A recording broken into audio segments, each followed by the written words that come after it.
որ այդ հզոր գործիքակազմը չի օգտագործվում, ելի եմ կրկնում, ոչ թե հոգուտ պաշտպանելու այս կողմը կամ նա, այլ որ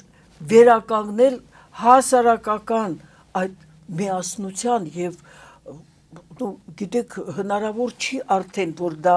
պաշտպանը չտեսնի, հնարավոր չէ չտեսնել, որ շարունակվում են գործողությունները,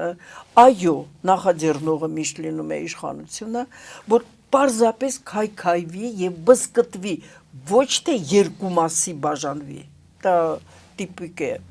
ժողովրդավարական պետությունների համար, այլ չբզկտվի այդ տարբեր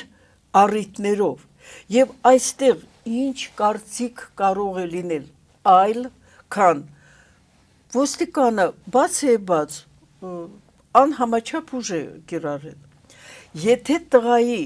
արարքի մեջ իրենք տեսնում են ինչ որ մի բան քրեորեն հետապնդվող ես կարծում եմ դրա բացատրությունը պետք է լինի այնքան պարզ, որ այդ երեխաները 18 տարեկան երեխաները 12-րդ դասարանի դա տեսնեն, բայց այն որ